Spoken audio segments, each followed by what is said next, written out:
Las mujeres que, según los evangelios, seguían a Jesucristo, fueron las primeras testigos del milagro de su resurrección. A pesar de eso, los discípulos inicialmente las pusieron en su lugar, desestimando los informes que dieron.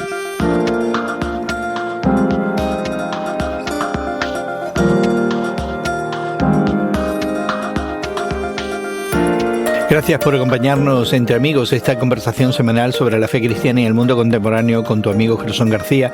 Hoy en la compañía de Marta Polo Kohler, psicóloga, educadora y teóloga.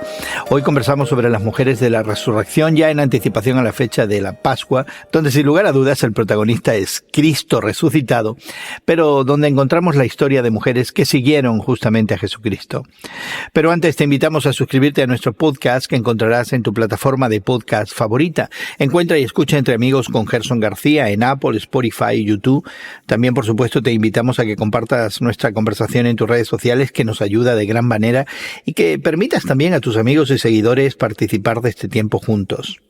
Hoy conversamos en las instalaciones del Seminario Bíblico Hispano de la ciudad de Chicago con una buena, entrañable amiga y colaboradora por algunas décadas ya, Marta Polo Kohler, quien es teóloga, terapeuta y educadora. Marta, ¿cómo estás? Qué gozo poder tomar este tema porque es un tema muy relevante, no solamente en la narración de la resurrección, pero hay un contexto mucho más amplio en los evangelios y cada uno de ellos concuerda en la presencia de las mujeres en el ministerio del Señor Jesús.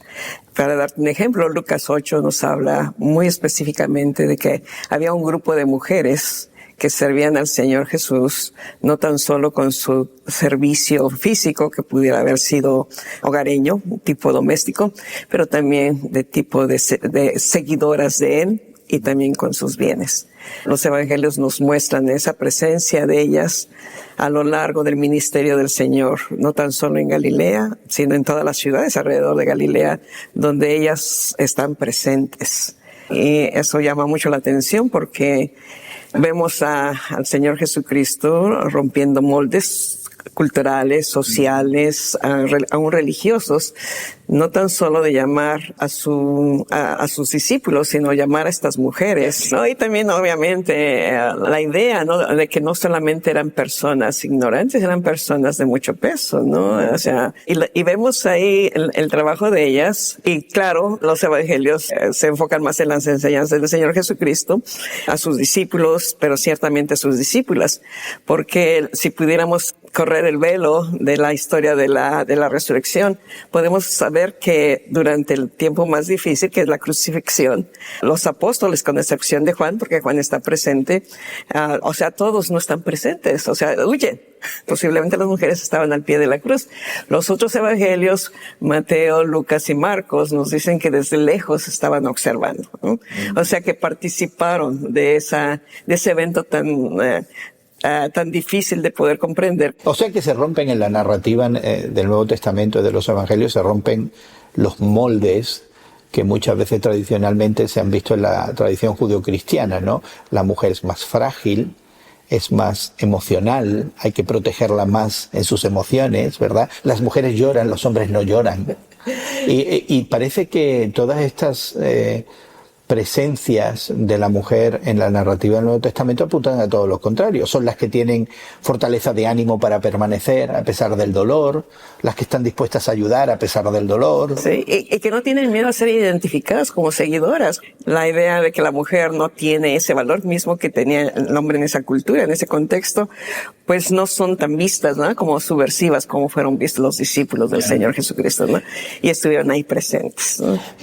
Pero me da la impresión que incluso con esta acción deliberada de Jesucristo de incluirlas, ¿no? Y hay varios episodios en la narrativa del Evangelio donde Jesucristo afirma y legitimiza la presencia de ellas como discípulas en plenitud, ¿verdad?, ante el estereotipo de que debían servir a las necesidades físicas y materiales de los hombres.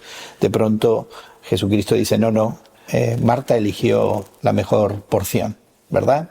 El quedarse a los pies y escuchar y aprender versus el estar atendiendo el hogar y ser ama de casa. Sí. A pesar de eso, me da la impresión que los discípulos en ese momento no... Por ejemplo, cuando leemos en Lucas que las mujeres están presentes, pero también O sea, como el Señor sana a María Magdalena, de la cual dice la Escritura, y los evangelios nos dicen, el Señor la sanó de 7 espíritus, ¿no? Y siempre la connotación a través de la historia de la Iglesia ha sido que seguramente eran pecados, o sea, espíritus de tipo sexual y también sensual.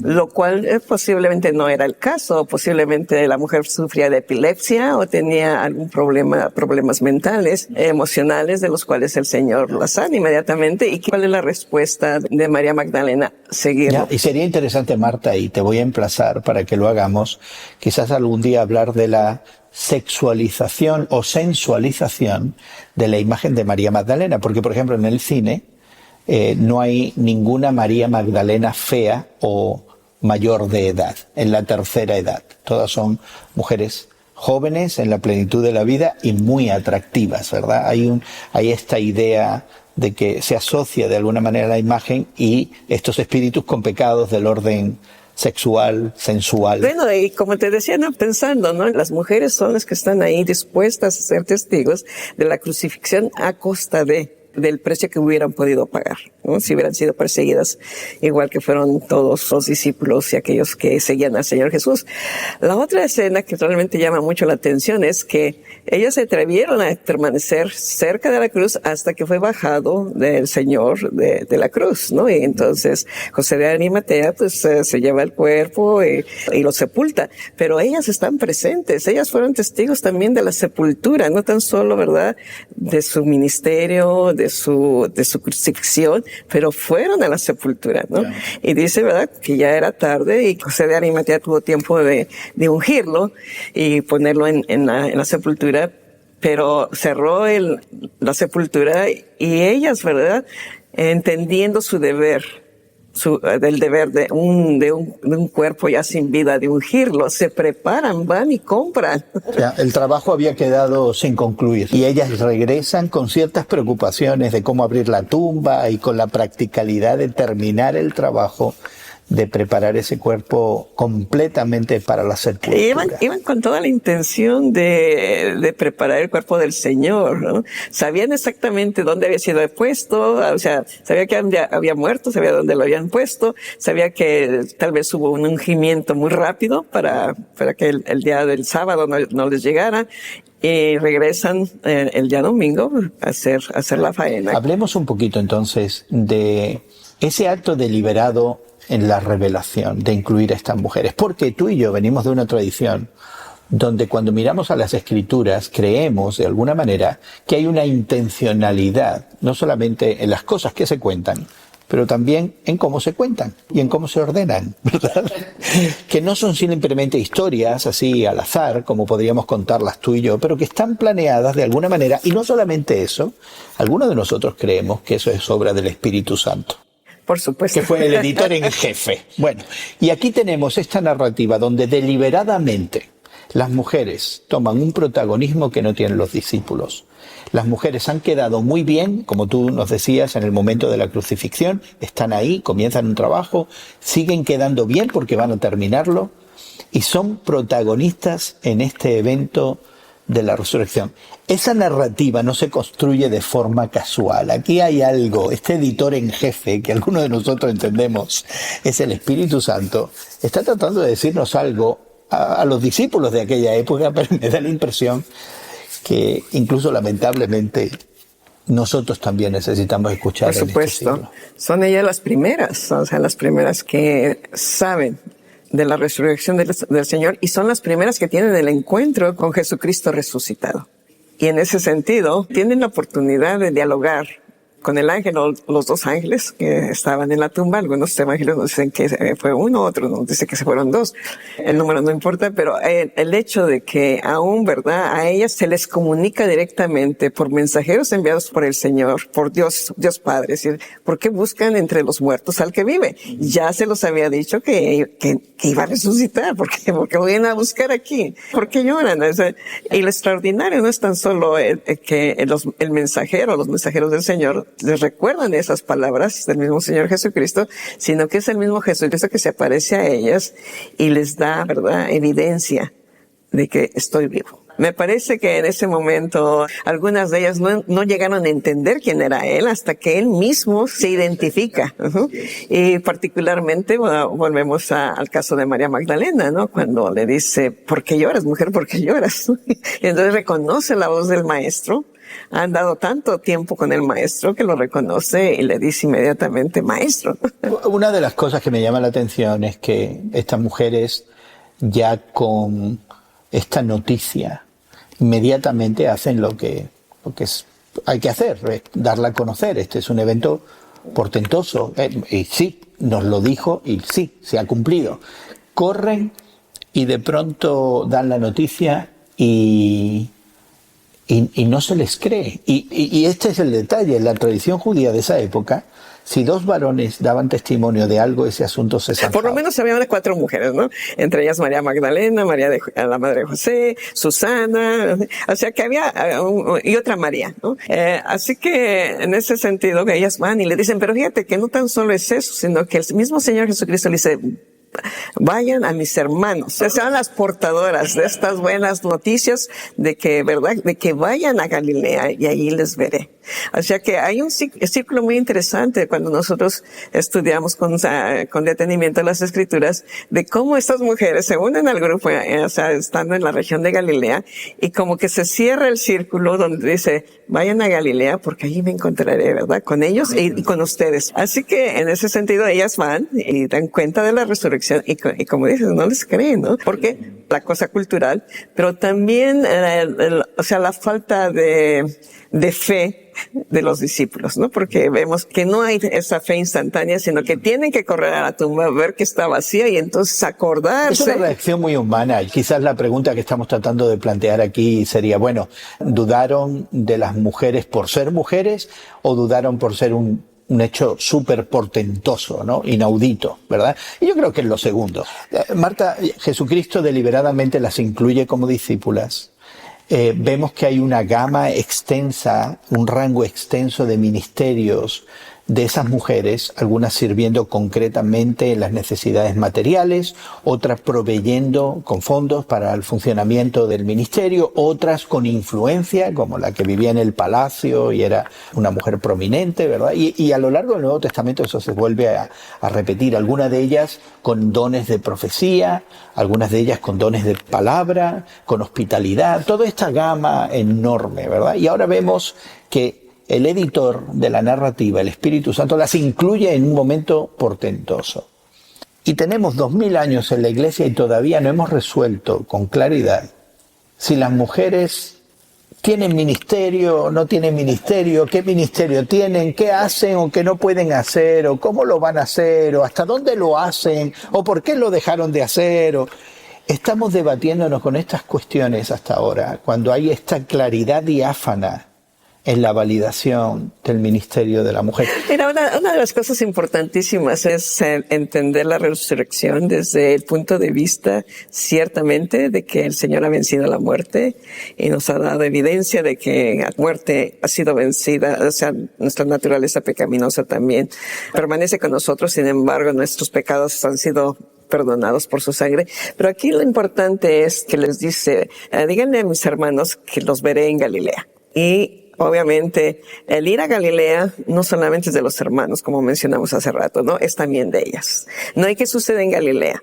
Bueno, en Galilea es cuando se aparece el Señor. Los evangelios nos dice que estuvo 40 días dándole pruebas indubitables, dice el apóstol Pablo, ¿no? En Primera de Corintios 15, ¿no? Mostrando de que él había resucitado y de que él estaba vivo, ¿no?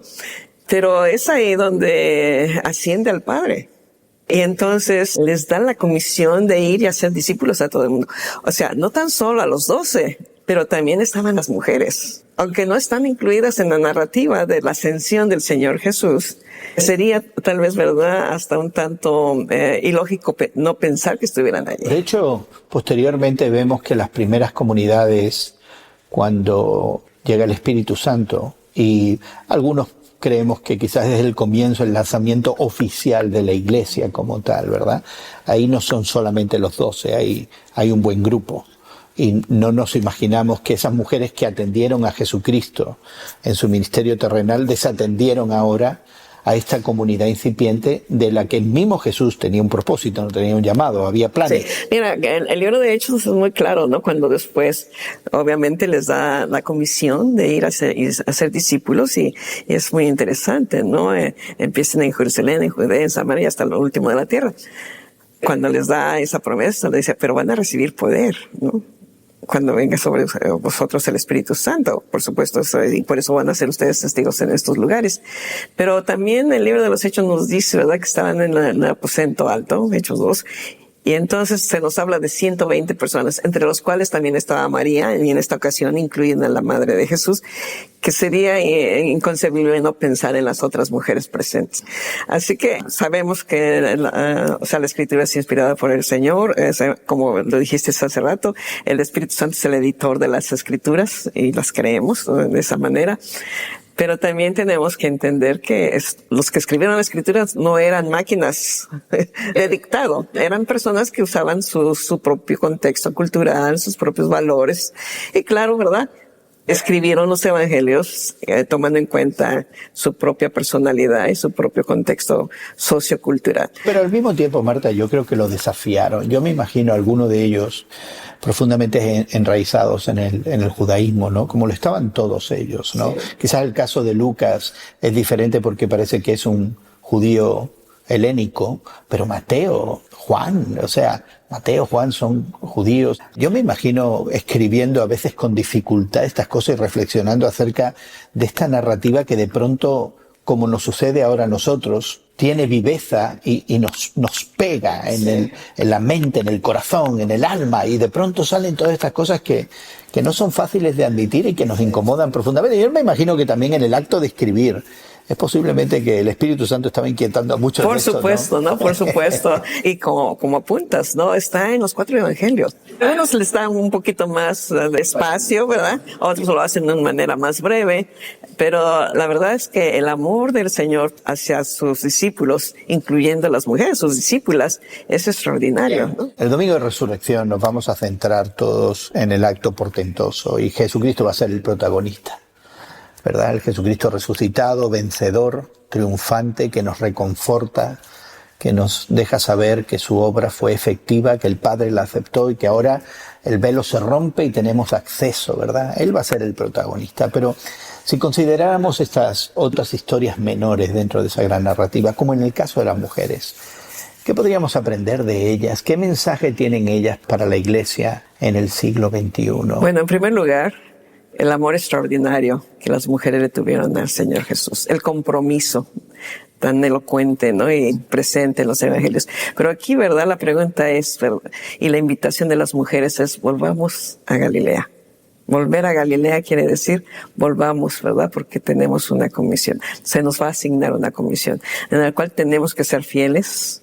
Y entonces, ¿verdad?, con el poder del Espíritu Santo, poder dar testimonio de esa resurrección, de esa transformación tan extraordinaria que el Señor Jesucristo dentro de su ministerio hizo en sus vidas. La perspectiva de inclusión, ¿no? O sea, donde todos son bienvenidos, niños, ancianos, judíos, no judíos, son llamados, hombres y mujeres, a tomar el mensaje salvífico del Redentor del Señor Jesucristo y llevarlo a todas las naciones. Y es ahí donde quisiera yo hacer una invitación a las mujeres, ¿no? Que ahora que estamos centrándonos en la resurrección, no dejemos de ver hacia adelante, porque aquí la narración bíblica nos obliga a no quedarnos en la contemplación del Cristo crucificado, sino realmente en la proclamación del Cristo crucificado. Así que la contemplación, es muy importante porque llegamos a entender más quién es Jesús, pero al mismo tiempo la proclamación nos hace bendecir, nos hace alcanzar aquel plan por el cual el Señor Jesucristo vino. Yo he venido para que tengan vida y para que la tengan en abundancia. Y Juan nos dice, a lo suyo vino y los suyos no lo recibieron. Más a todos los que la recibieron. Incluye mujeres, por supuesto, incluye niños, por supuesto, ¿no? Todas las etnias. Entonces, ¿qué nos falta, mujeres? Pues a llevarlo a cabo. Y de hecho, qué bien que lo mencionaste al principio. Las mujeres están haciendo cosas extraordinarias, ¿no?, para el reino. Y eso no en competencia con nuestros hermanos varones, sino en complemento, en cooperación, vamos a hacerlo juntos, ¿verdad? Porque esa es una tarea tan extraordinaria y el testimonio de la resurrección es tan magnífico que no podemos quedarnos callados. Y aquí, ¿verdad? Trabajamos hombres y mujeres. Tenemos una misión que nos unifica. Esa es la misión del Señor Jesucristo resucitado. Y por supuesto queremos invitarte a que explores más de estas mujeres de la resurrección y los millones de mujeres que contribuyen constantemente al progreso del Evangelio alrededor del mundo. Suscríbete a nuestro podcast que encontrarás en tu plataforma de podcast favorita. Búscalo y descárgalo como Entre Amigos con Gerson García. En Apple, Google y Spotify encontrarás además enlaces a los recursos que hemos mencionado en nuestra conversación. Podrás dejar tus comentarios y encontrar también otros temas en nuestros archivos que pudieran ser de tu interés. Tenemos bastantes temas y nos gustaría que los exploraras todos. Te animamos a que compartas en tus redes sociales y que invites a otros a ser parte de esta conversación. Eso nos ayuda en gran manera. Encontrarás enlaces también a nuestras redes sociales al descargar nuestro podcast en tu plataforma favorita. Agradecemos mucho al equipo técnico en México y Estados Unidos que haga posible que esta conversación llegue hasta ti. También nuestra gratitud para Marta por darnos de su tiempo en el día de hoy. Hasta la próxima, Gerson. Y tu amigo Gerson García se despide de ti hasta otro momento en el que nos unamos a conversar entre amigos.